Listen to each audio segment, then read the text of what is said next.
Hey everybody, welcome to another entry in the Hyrule Compendium. And Moss, you just finished Cadence of Hyrule. About 5 minutes ago. I watched the end cutscene roll with you. I guess this is just going to be like our informal review about it, our final thoughts. I finished it a couple weeks ago, and I was like, okay, I'm gonna let it sit. Okay. I finished it the week it came out, so I was like, I'm gonna let my thoughts sit. And then I haven't touched it since then, so I'm a little bit like, I was like, oh, I'm going to be hazy on some of the details. We did play the two-player mode for 3 hours or so. Yeah, that was pretty fun. So, okay, you just finished it. Like, just how are you feeling right now about it as you've done it? My initial thoughts are, when I first got the game, I was a little frustrated with the controls, and it was a really hard game early on. Yeah. I couldn't really. It took me a minute to grasp the movement a little bit. Yeah, totally. And an understanding of what enemies do. Like, oh, these guys spot you. Is it the Lizalfos? I think they see you and then they just go with their pitchfork until the screen ends. You know. Right. You know, you learn. Oh, it's one of those guys. Let me get in his vision. Let him come and get out of the way. So it's like once you finally. There's probably a 2 or even 3 hour, I would say, learning curve of understanding the basic movements of the enemies and knowing, like, I fell in love with the spear.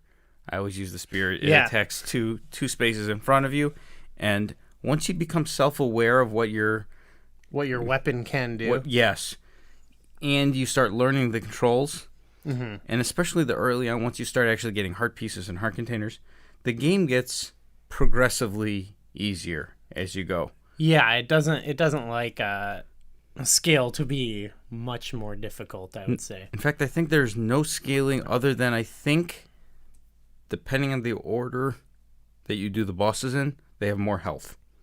I think I did notice that because I've played. So I only beat the game just now. I've probably played like 25 hours of this game because I kept restarting just to see what the world was like and trying to figure out what's random and what's not random. Yeah. So the difficulty of the game, the hardest parts of the game are in the first 2-3 hours. Yeah. It's really strange. I've never played a game like this. Yeah, I had a very similar experience with the beginning where it was not just hard, but it was frustrating. But once I did hit that point, there were times where I had died still, but I learned too that it's not that big of a deal if you die. Right? Yeah. For a while I was like, oh, what am I doing wrong? Like, what is wrong with this game or something? You know, this is not fun. And then now it's pretty rare that I die in general because I've gotten pretty good at it. Right. But it's like even when I do, I'm like, okay, hop back into it, you know. All right, let me ask you this. If you started a new record now and played cautiously, are you confident in your ability to beat the game without dying? Yeah, I think I could do it, even on either mode, too, I think. Okay, I'm in the same boat as well. Like, I don't think there's anything hard about this game at all now that I've played it, even though I've probably died 30 times. It actually, when Andy was talking about it in the Champions Cast, he mentioned similarities to, like, the beginning of Breath of the Wild. I can see that a little bit. Well, I just totally remember the feeling of playing Breath of the Wild and being like, wow, this is like a hard Zelda game for the first time in a long time. But now I don't. It's similar in Breath of the Wild where I die and I'm like, okay, whatever, you know. There's some similarities there, but like Breath of the Wild gets easier because you get overpowered if you upgrade your items and your armor in particular. Yeah. And you get more powerful weaponry. Cadence... No, there's a little bit of that in Cadence. There's definitely that, the heart containers in particular. Yeah. But you're getting better as a player. Like, if you go back and play Breath of the Wild right now, that first part is still hard. Yeah, definitely. Because enemies they crush you, and you don't have the health. It's not until you upgrade your stuff. But there's definitely a little bit of that. Yeah. There is some similarities there. So some of my favorite parts are, I like the bosses. The names and the jokes about it is very fun. Can you think of some of the names? Oh, I know. Yeah, there's Goma. What's Goma? Go Maracas. Wiz Robo. Gliockenspiel. And then I like the little there's a little bit of detail here, but it's the bass guitar mouse. It could have been the guitar mouse, but it's the bass guitar. As a bass guitarist yourself. Oh, yeah. It spoke to me a little bit. I feel that the bass, they never get the respect. Yeah. This highlights the bass. We've been waiting for all these years. Yeah. Spoilers here. Final boss, Ganon. Yeah. Were you upset that it was just Ganon? Oh, and not like Gananabo, or I don't know. Ganon. I don't know. Oh man. What's the main villain's name? Octavio. Octavio. Oh, did you want a fusion like in Yuga Ganon? No, like it was a strange. Okay, so talking about the villain a little bit here. Yeah. So he's kind of there. It's kind of a cartoon villain a little bit. He's not. You don't really know why he's evil. I mean, it reminds me. The game gives me, in a lot of ways, classic Zelda vibes, but definitely in the way of like, there's a story. You know, the bad guy. You got to go get the things to beat the bad guy. Right. You know? Yeah. It's totally cool, I think. Yeah. And then like it seems like there's this swerve, but they don't make a big deal about it at the end, where he's trying to kill Ganon. Right. Yeah. And then like he fails, and then like and then you just kill him. Like, did you understand what was going on there? Not really. Not fully, to be honest. Yeah, that was. I mean, I didn't like bash through all the text, but that was the thing that I was like sort of worried about. Like, oh, I'm gonna forget some of the story details, but I didn't really feel like they were that pressing. You know what I mean? Like, yeah. Now maybe I misinterpreted or I misread something, sure. But it seemed like this guy went from being the villain and to the point where you fought him, and now he's like kind of a good guy. He's trying to fight Ganon. I see. And anybody's trying to fight Ganon. That's like the enemy of my enemy is my friend. My companion, if you will. Yeah. Yeah. I mean, well, because he's kind of not. He's not like a developed character, at least in this. I don't know how he plays into Necrodancer or whatever, or if he doesn't. I don't know. It seemed like I got the vibe that this was like someone Cadence knew. Oh, okay. I could be, like I said, we're not the ones to go to for the lore here. Yeah, and there's like no lore at all about Cadence. Like, I'll be totally honest here. I didn't know that Cadence was a character for a long time. Okay. Like when they said, I didn't know what Cadence of Hyrule meant. I see, yeah. It took me a long time to realize, there's 3 playable characters, Link, Zelda, and Cadence. Okay. That was not abundantly clear to me. I don't know if I picked that up just because there's like the cutscene in the beginning, she's talking, and then the tutorial section is her. Yeah. And they're like, hey, you're not from around here. So I picked that up. But yeah, the Ganon thing, I liked when Ganon showed up. I wish I could come up with a clever instrument pun for him, but just not that quick on my feet. But it was cool. I think to fight him in this style game. Yeah. I saw some people say like, it was really easy, and it was, but I beat him on my first try because I had a bajillion hearts and I don't know 3 potions or something. But I still don't know how to fight him. Okay. Yeah. Like you run up to him and you hit him and you get stunned. And then, like, your partners have to hit him then, too? Mm-hmm. Yes. It felt like a little bit... It has a Four Swords Adventures single-player mechanic kind of deal to it. Yeah. Where it's like you're controlling all the characters. I wish there was, like, an alignment button. Because you needed... Oh, I see. Like in Four Swords Adventures, if you've ever played it single-player. Yeah. You just press the right button and they all line up in a right. Well, I thought that part could have been more interesting in that it would have then become, like... this strategy like chess where it's like okay, or positioning, where it's like I gotta get this character here and then move this character there, but you can kind of just like flail around and you'll get it. Yeah. Well, like when enemies just start spawning, it took me a second to realize you don't even want to deal with these enemies. You just want to fight. Yeah. You just want to fight the boss. Yeah, like it just felt awkward to introduce this new mechanic with no explanation in the final boss. Oh. Yeah, I don't know. That didn't really stand out to me. Like mostly because what I was saying, because it was so like it could have been something more, but it was just kind of so easy that I was like, okay, that's cool. That's like a fun gimmick to do. Right. I get what you're saying, but it just didn't really stick out to me. Yeah. I think we might differ on this a little bit, but Okay. the music I thought was okay. Wow. But then there were some really standout tracks. Okay. I did not. There were some times where I had to think about what song was playing. It didn't click with me right away. Maybe I don't have the musical ear that you do, but Yeah. I loved that like sort of partial remix of the Dark World in, I guess, Ganon's Castle. What was it? Would that be? Yeah, or like Hyrule Castle, I guess. It's like Dark Hyrule Castle though, because you go through the time warp. Right. Yeah, there's time travel at the very end of this game for some reason. Hey, it's a Zelda game. Totally unnecessary time, weird time travel. But that theme was a gem, and I like the desert. Oh yeah, I like the Kakariko Village. So there's some.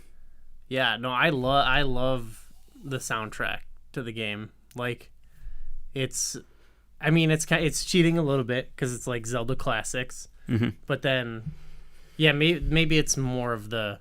No, I don't want to be. It sounds elitist to be like, maybe it's more like the musical part of me that's like, oh, I hear this and I like really appreciate like the production and like the musicianship that I can tell went into it. And there's like all these little cool like musical details, but I'm not trying to be like, you just don't get it, man. Right. Well, part of me felt like, oh, I know the song. This is Gerudo Valley or something. And it's like, oh, okay, it's a good but it feels like it's like a fan remix version. It kind of is. But it's like, oh, this is cool, but I like the original better. Oh, yeah. I mean, I a lot of times. I mean, there's a lot of good fan remixes out there, but to me, this was like next level. Okay. Like because I don't even listen to a lot. You know, we put some on our videos sometimes, but like I don't go out of my way to listen. But these were like to me, these felt like the most official fan remixes ever, which they essentially are. Okay. There are times in it where like I was like air drumming, like because I was playing sometimes on Doc Phone. I'm just like really into it. Like I don't know. There's something like there's some like little bit of extra detail that's put into it that I feel like maybe they could have only got onto it because it is like. They got the like official stamp, you know? Right. So it feels like it's got the like fan remix energy, but with like this, you know, the budget essentially, you know, the and the Nintendo thumbs up. Yeah. It just felt good to me. Yeah, I thought all the music was good. Yeah. But I don't think any of the versions of some of the songs have surpassed the originals. Okay. I don't think in any case. Yeah. For me, it's hard to, like, that's just hard to compare because they're kind of different, you know? Yeah, and a lot of it is nostalgia built in. You like a tune, not because it's a unique tune, but it's because it's a play on a tune that you already like. Yeah. If that makes sense. It's also hard to say, okay, it's like, yeah, The Dark World is, like, one of the most classic Zelda songs ever. Okay, but the version in this game is like a dubstep song. Yeah. So it's hard, like it's like apples and oranges for me a little bit. I love them both, but it's like it's hard to compare. It's I don't even know hard if they're compare. Both fruit. Maybe not apples and oranges. Maybe like apples and blowtorches or something. Apples and blowtorches. Yeah, that's totally The one I want to throw in just like the one little detail because we were talking about kind of the comedy element of the game is I love the shopkeeper who sings. I felt like even though enemies come into his room, I felt safe when he was nearby and I could hear his voice howling in the distance. Yeah. Love that guy. Yeah. I still hold the same. I know we talked about this in our like initial thoughts video. Some of the items are confusing to me still. Okay. When I get the different kind of rings and it says like it's at a point where it says armor ring, like it does like there's like an attack, like your attack does more when you have low health. I think there's something like that. Like, like I don't even know. I get something and I just go and get it, and it replaces something I had, and I don't even think which one is better which one do I need, and it's kind of confusing, but it really doesn't matter. Yeah, I'm sort of like I understand where you come from. I feel like I understood it in a way, but at the same time, I never I was never like, I need that ring. You know what I mean? I'm like, okay, those boots that float. Like, does that help you right here? Yeah, that one was weird. That one was the only one that I thought was specifically weird because there were certain puzzles where I felt like I needed that. I think a lot of puzzles actually there's like a lot of different ways to tackle it. So I don't think there's any ones that actually require hover boots. Yeah. But there was the one where I was like, oh, I just wish that was an equipable item instead of like just a random boot you find. Right. But yeah, overall I was like, okay, that one seems better, but it just didn't matter. To me it's not even a factor. Did you use much of your inventory at all? I didn't use it a lot. I did end up using bombs a lot. Bomb chews I end up using a lot. It's probably some of those bomb chews. And then arrows I used a lot. And then if a situation called for it, I would use it to do if it felt like I needed it for a puzzle or something. Like picking up something or using the cane or whatever. But I was mostly just, I had so much fun just hopping around and slashing people. And you mentioned the spear. I used the broadsword. Okay. And I don't think I ever even got it upgraded to like another level, but I just liked it so much that I played with it the whole time. Got it. And that speaks to, again, how easy the game was, where it kept the one broadsword and it was fine. I think the game kind of encourages you to use bombs a little bit. They're kind of important. You need them to enter caves. Arrows are kind of secondary, and I think every other item beyond that is just kind of in there for Zelda fan service a little bit. Like the boomerang. I didn't use the boomerang. The Pegasus boots was one of the most awkward buttons. I didn't understand what it did. You have to use it. Then the whole stamina meter is awkward to begin with. I don't know why that even needed to exist. I didn't really have too much of an issue with that, but I didn't really have an issue because like so few items used it, or it just appeared. I don't think many items used it. Yeah, and I would notice like I think the cane used it. Yeah, anything that's not like bombs and arrows, I don't think used it because they have their own limitation. Right. Yeah. Maybe that was kind of wishy-washy. Whereas, if you think of like A Link Between Worlds, is all tied to that one thing, so it all like it's a thing you're thinking about the whole time. Whereas like I would run into situations where I'd be like, oh, I guess I'm out of stamina. Right. Like I would use the spin attack, for example. Okay. Because that's always equipped, so it's one that it eventually, once I got used to it, just became a thing I would use. So that would use stamina, and then sometimes I go to use it and I'd be like, oh, I guess I don't have stamina. Yeah. So it wasn't. Yeah, it was okay. Having beaten the game, do you have any interest in revisiting it? Yeah. No, like the things we were just complaining about to me are like minor. Yeah. Because I honestly loved the game. Yeah, I've played it like 4 times, but I've only beaten it You've once. only beaten it the once. I think it is like very worthy of like being in the Zelda canon. Okay. Of, not like story canon, but the canon of Zelda related products, Right. Like it stands alongside some of the some of the spin-off games, I would say. How would you rank it with some of the spin-off games? There's been like some small, like I'm not counting like Four Swords and Four Swords Adventures are kind of spin-offs and Triforce Heroes. Yeah. But then there's the real spin-offs, I'd say, like Crossbow Training, Hyrule Warriors, Cadence. Yeah, I haven't played a lot of Hyrule Warriors. I thought it was good, but I would not say any of them are really even bad unless we're getting into like CDI games or something, but I don't know if two-thirds of those are... We don't want to reveal this to our audience. Wanda Gamelon is the best game ever to release for the Philips CDI. And anybody tell me something that's better than Wanda Gamelon on the CDI. That's a fair point, I'll say. I don't think... I've played like 9 games. Like I have Battleship on the CDI, and they messed that up. Now, okay, so Cadence of Hyrule. Cadence of Hyrule. I don't want to say like that.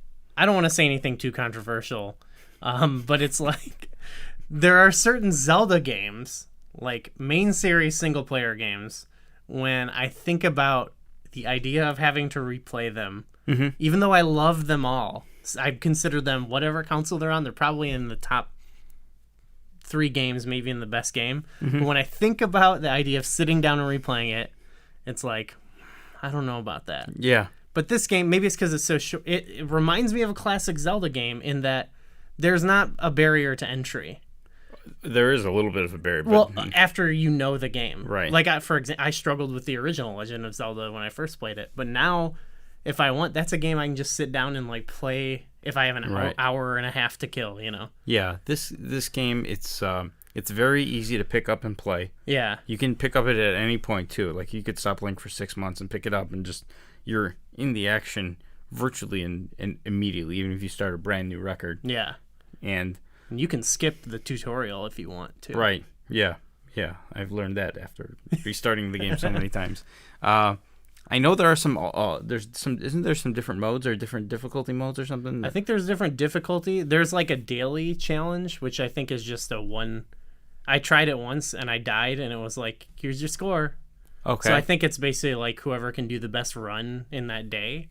Okay. Because I think it had a leaderboard. I don't remember. I haven't messed around with it too much, but I think there's some extra substance there that's worth digging into. There's the co-op, which I thought was fun. It's like if you just like playing the game, it's like it's great couch gaming, casual play. Yeah. Yeah, like we'll probably do some of that at the marathon. I think. Right. It'll be fun. Yeah. It's okay. I thought there was gonna be a little more to it. Oh yeah. Total.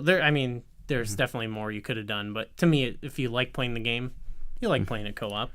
What did you feel about the randomly generated world and the dungeons? I really liked it. The world, I thought, totally. That was great.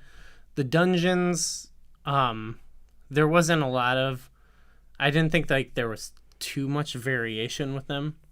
Okay. So that was, maybe a knock against them. Like, you're kind of doing the same stuff in all the dungeons. Mm-hmm. You know what I mean? Like, there's like ice in this one, and there's lava in this one. Right. Whatever. That being said, though, like, the gameplay that you're doing while you're in the dungeons, I had so much fun doing. And it's quick, so it's not like... It didn't feel, like, repetitive in the way some games can. Right. But, I really enjoyed the randomness of it, especially because now it's a game where I can sit down, get into it real quick, like I was saying, but also still have to, like, uncover the world a little bit. Yeah. I don't know, if I go here, it's going to be, Lake Hylia or whatever. Right. There's some things that are always, like, the desert is always going to be, I believe, along the south somewhere. Yeah. I think and the Death Mountain's always along the north somewhere. Hyrule Castle is always in the middle. Lake Hylia is always just below it. Mm-hmm. But I think the Lost Woods and Kakariko Village can be virtually on either side of Hyrule Castle, and there's some randomness to it. But I do think the dungeon, it's okay. Uh-huh. It was okay. Part of me likes the set of the world you can do, because then you can design the world accordingly. Mm-hmm. And it's like weird, like, because every like heart pieces and such are in random locations. Right. Yeah. I think if they ever return to this, I would like to see, it would maybe be cool if, because in the dungeons there were some rooms, it was like, now here's a puzzle room, like randomly in there before you get to go to the next floor. But like, I would totally love to see them expand on this more. Same gameplay, but like with like maybe a Link's Awakening style dungeon where you actually have to like solve the riddle of how to navigate the dungeon. And I think you could still do that. You could create an algorithm, I think, that still would have, like, okay, you're going to need to find this many keys before you can go this far, and you'll need this item before you go here, but then still mix it up. Like, right. I think they could have it. I think they could have their cake and eat it too, if you know what I mean. I feel the overall thoughts on it's a great game, but it doesn't, the randomly generated world is okay. It's not necessary at all. If it was totally not randomly generated, I don't think that it would affect how I viewed the game at all. Yeah. Like, part of me would like if there was a almost like an option of, this is the default world. Okay. And there's a default map. and they structured it a certain way. Maybe that, and then like you beat it, then it opens up I don't know, maybe. I think I'm once again similar to you, where instead of thinking it's okay, I think it's cool. But I also agree that if it was default, it wouldn't bother me. Okay. Yeah. Yeah. Nice compromise there. Yeah. So overall, I really enjoyed it. Yeah. I did not think I was gonna like it nearly as much as I did. Yeah. I thought Me either. I bought Crypt of the Necrodancer like 3 days before this came out because it was like $3 or something, Mm-hmm. and I played it, and it's like, okay, this is okay, Yeah. but I like the sprites of the Bokoblins. I like seeing the Lynels and Oh, the Lionels, yeah. the gameplay is a little addicting. Yes. Part of me still is agitated about, like, even in the dungeons. Sometimes I beat the screen, so the staircase appears. I forgot about this. Yeah. The staircase appears, and you're ready to go upstairs to the next area, but you gotta it's get still to got it. but the beat is still going. Meaning there's an enemy somewhere here, and part of me wants to go and find them. And then I go to dig, and then my shovel breaks because you can only dig certain amounts. Like, why is the shovel not a permanent item? Why is the torch not a permanent item? Like, Yeah, there could be a base level one maybe, yeah, and it's then have kind of, the special ones. yeah, That doesn't bother me. I'm always used to just moving in the beat, and if whatever, it's different stuff. But yeah, I always felt like I needed to kill every enemy on the screen so I can move fast, even though it takes so much longer to do that. I would, even when I would kill, sometimes I would realize, oh, I don't have to move on beat, but I would usually just still be like moving on beat. Oh no! Once every enemy is dead, I'm just holding the button and running. I just get into that groove. I don't know what it is. So, well, would you rank it high amongst the spin-offs? I would say it's probably like it's hard. It's like if you ask me if it's better than Zelda Game and Watch, yes. But is it better than Tingle's Balloon Fight? There's Yes. apples and blowtorches, right? Yeah. Okay. I think a better comparison could be Hyrule Warriors because that's an established franchise that they use Zelda That they with. just skinned it with, yeah. I feel I really liked Hyrule Warriors. I poured like 400 hours into the game, so I used to say that Hyrule Warriors was the most mediocre game that I couldn't stop playing. That's how I described it to people. Okay. And I think Cadence is a good game. Mm-hmm. But I think this is I'd like to play. I'm gonna play it again. Right. Maybe played it through with a co-op with a friend. But I don't think this is a kind of game I'm gonna choose to revisit over and over again. Okay. I think I'll get over it. I see. Rather quickly, actually.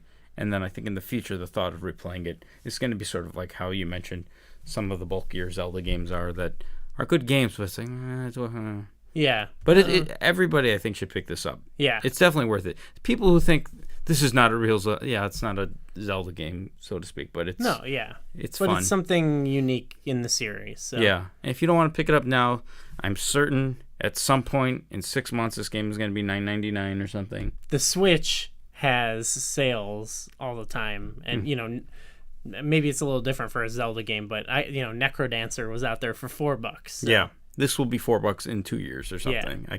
And if they ever do put together a physical version, you'll get that, right? Of course, yeah. There's one final thing I wanted to leave with because I was watching that cutscene. I don't think the final cutscene with you. I don't think this was meant to be a tease or anything, but Cadence says, I just hope I ended up in my world this time. I think they totally planted the seed to be in a different Cadence of Mario. Yeah, Cadence of the Mushroom Metroid? Kingdom. Yeah, I hope so. I hope that this becomes like, as much as I was just saying like, oh, it'd be cool if they did more Zelda with that.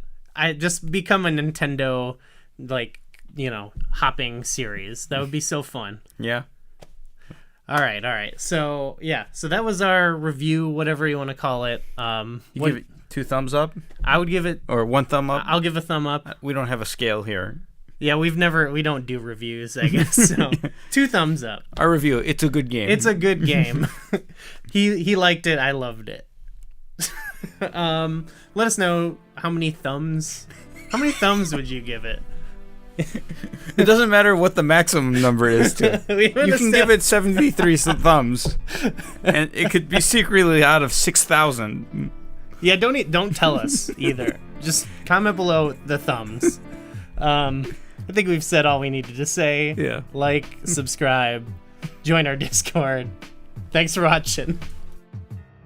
Oh, yeah, actually, you can see it move on the camera in the bottom left. Oh. It's got the moves like Jagger. Oh, man. That? No? That was rough. Oh, I apologize. Sorry.